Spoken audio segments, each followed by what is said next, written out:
Alright, so today we're going to talk about, could Midway's game, Area 51, possibly be one of the greatest video games ever released?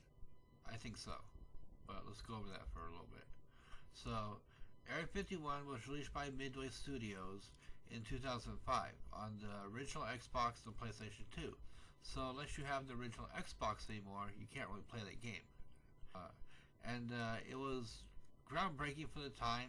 Really good game, good storyline and everything. And you star as a hazmat team member named Ethan Cole, and alongside you are hazmat team members Crispy, Ramirez, and McCann. And essentially, the backstory to the game is that in 1947, when the Roswell crash, the United States government recovered an alien spaceship and some aliens on it, and took them to essentially Area 51 for testing and study and stuff, and learning about how to reverse engineer the spaceship.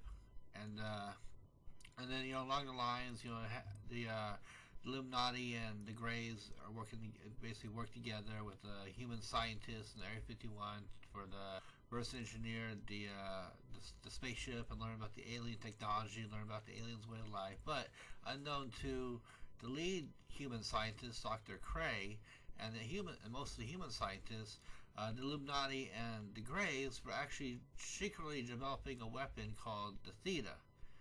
And what it is it's a giant creature which basically spreads biological mutagens everywhere. Essentially, like a biological warfare. Essentially, if you get infected by the toxins, you'll essentially turn into like a zombie type alien. And just go around killing things. And essentially, so the Illuminati and the Greys had developed this creature, and were trying to develop mass amounts of them, essentially so then they could wage their war against humans on Earth and destroy humans, annihilate humans on Earth, and take over the planet. But Dr. Cray found out about the plan, and so he released the Thetas in Area 51, hoping they would slow down the Greys and the Illuminati. And essentially it kind of did, but essentially showed that Area 51 is thrown into essentially a war zone with human soldiers, human scientists fighting the essentially alien zombies that are the people who are infected by the pathogen. And it's got the Illuminati and Greys in it. It's the first video game I really saw that dealt with like the Illuminati. I mean, the X-Files have done that for a long time, but it was nice to see, like, especially in an Area 51 game that deals with like government secrets and military secrets and stuff, that have like Illuminati characters in the game. I thought that was really cool. And the Greys are just traditionally, that's what crashed the land at Roswell, just what people say. So the Greys are kind of like could have been reptilians, could have been something else. Aliens don't really matter to me. They could have been whatever. But it was nice to see that they had Illuminati soldiers in there and Illuminati members. And the head of Illuminati is Mr. White. He's essentially the head of the Illuminati in Area 51. And him and his Illuminati soldiers and the Greys are essentially trying to come up with a plan to essentially annihilate humans on Earth and take over the planet. But Dr. Cray found out about the plan and essentially released a Theta to stop him. So that's the backstory for the game.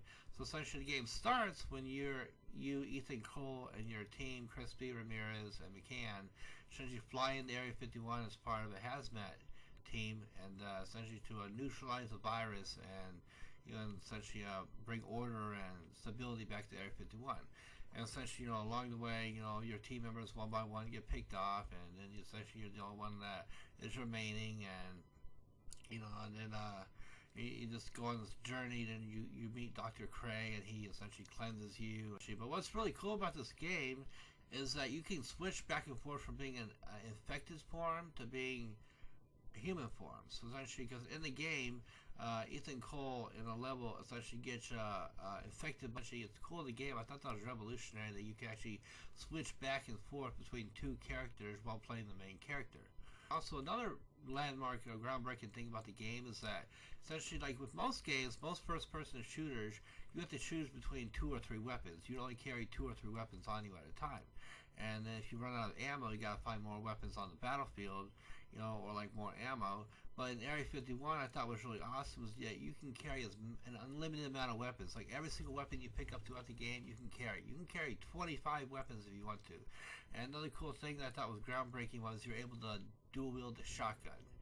You know, you can't do that in any other games. Even Halo has dual wielding, but you can't dual wield a shotgun in Halo. And dual wielding a shotgun comes in really handy for taking down Illuminati soldiers, or if you're stuck fighting a horde of alien zombies. So you can dual wield the shotguns. They got a bunch of other really cool weapons in there. Like just weapons you've seen. They got alien weapons in there too. You can get later on, and essentially like that. And the alien weapons are good for taking down the Theta with the different Thetas that you encounter. And they're just it's just really awesome energy weapons. Like ones you shoot a blast of plasma in the air, and it essentially sends out like electrical charges that electrocute everybody within a certain radius. So that's pretty cool. And as far as the dual wielding goes, you can dual wield just about any weapon you want in the game, and you can actually choose between dual wielding and single use. So you can go into a fight dual wielding, then single use the weapon, and then go back to dual wielding. So you can do that, which is revolutionary. I've never seen any games do that before. I'm not really by any sense. There's a weapon in there, an alien weapon in the game, that looks an awful lot like an early version of the Needler gun, from Halo Reach. And in this game, the infected zombie corpses can use weapons against you. And usually they just attack you by mass hordes. They try and just attack you by mass hordes. But sometimes they use weapons. There's also another weapon in there, in the game Area 51. Looks like a battle rifle, and and you can actually dual wield that. That's like the first ever. I mean, I was like, damn.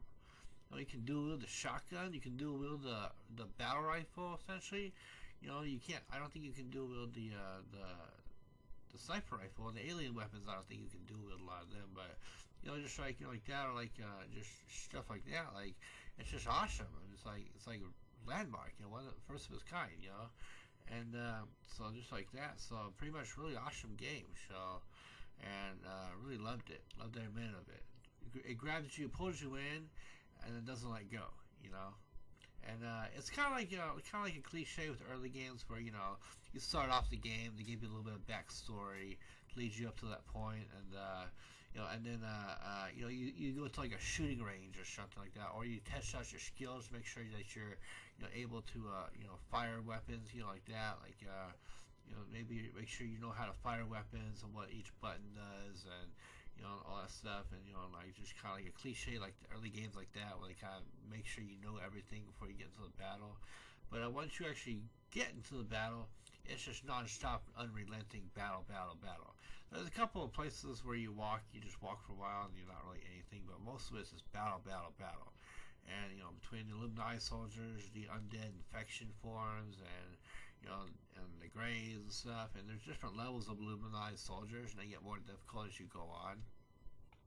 And there's really cool grenades, just really cool grenades there too, and just so and let's talk about the graphics. The graphics were amazing for the time. I think they were much better than a lot of games I played at that time. Especially including Halo 1 and 2. Halo 1 and 2 had good graphics, but if you watch the remakes of Halo 1 and 2, you find that the graphics could have been better. But Area 51 had just perfect graphics, perfect graphics for the game, and it's just really great, and everything, and so it's just really great graphics, better than a lot of games from that time, and that too, so that's pretty cool. And also the other thing about Area 51 is that the whole game's played in Area 51, but it's not all the same essentially area. The areas evolve and change as you get deeper and deeper and deeper into Area 51. So essentially, you could be playing in like office buildings one minute, the next minute you're playing in like a Illuminati factory or facility for building Illuminati spaceships and weaponry, and then you're in like a tunnel and you see like gray aliens all around you, and just experimenting on people and going about their business, and then just stuff like that, and it's really cool how they actually it's all one game, was actually able to change as the level goes on, and then as the game goes on, and I mean, Halo pretty much has like a bunch. Halo takes place all first. The first Halo takes place all in one place, the ring. But even that, like you only have a limited number of different environments, and Area 51 has like a ton of different environments. There's like 13, 15, 16 levels in this game, and it's a long game, but it's worth playing. So essentially it's like that. So and then the storyline is pretty good too. Like you're sent in to essentially neutralize a virus that spread throughout Area 51, and in so doing, you essentially become a huge player through a series of events happening to you and around you. You become a huge player in the game between the humans and the Illuminati and the Greys. Essentially, you become the only one who can save Earth from an Illuminati Grey invasion. So essentially, you become like the hero, like that, like. So you go from being just like a random nobody to being like the only one who can save, the Earth, and I thought that was a pretty cool transition, and like that. So, and yeah, it's just a really great game, and great graphics, great storyline, and everything. So, yeah. So if you haven't played Midway's 2005 game Area 51, I would highly recommend you play it. It's a really awesome game. It's perhaps one of the greatest games ever created. And then so yeah, just really great game, and like and it starts with famous people too. The voice actors: David Duchovny plays the main character which you play. David Duchovny plays Ethan Cole. Marilyn Manson plays Edgar the alien. The one that essentially telepathically talks to you throughout the entire game. That you essentially meet, and he gives you a elixir to cleanse your body of the alien virus. Powers Booth is the major, who essentially you talk to over the comm, early on, but then later on you kind of like you don't hear from him anymore because you're too deep in there, everything, and just like a downright like landmark game, like between like carrying like an unlimited amount of weapons, dual wielding shotguns, awesome graphics for that time, near perfect graphics for that time, the Illuminati is incorporated into there. You fight Illuminati soldiers, you go down into Area 51 deep enough, you see where the Greys work, and you actually can see Greys experimenting on people in some of the levels, and like doing their work and stuff like that, like and fucking it's got like Halo. It's got like the Halo, the Flood Halo. It's got essentially undead zombies. It's got biological warfare and and all that stuff, and just really great characters, really great cast of characters. The voice actors to the actual characters themselves, and like that, like great place to play. Despite you being in essentially just one government facility the entire game, there's lots of great places to play. There's even a level where you essentially go to where they fake the moon landings. If you read one of the cutaways, like one of the secret messages, Dr. Cray says that humans have been to the moon, but like what they found there wouldn't basically be fit our view of history, our view of what's the world around us. So essentially, you go to a place where it's a stage that has the moon set up and the lunar lander and the flag, and you essentially fight Illuminati soldiers on there. So it's kind of like you fight Illuminati soldiers on the moon. So it's pretty cool. So and also another thing is that the AIs in the game are really awesome for their time. Like the AIs in Area 51 essentially like they move around a lot. They hide. They snipe. They scope you out and stuff and hide around corners and they move around a lot and stuff, and they react really well to how you're reacting to them, reacting to you, reacting to the game. So and then this is like Area 51 also has a sense of like it's kind of like Dead Space in the sense like you're stuck in like tight quarters and like basically you don't know what's around that corner or behind that barrier or behind that door. Like Dead Space. Area 51's kind of got that, or yeah. So it's just like got that suspense and horror feeling to it too. And there's open spaces to play and tight close quarters to play, and just a really great game. So I would highly recommend it. So that's about it. So anyways, thanks for watching. Hope you enjoyed, and until next time, I'll see you later. Bye.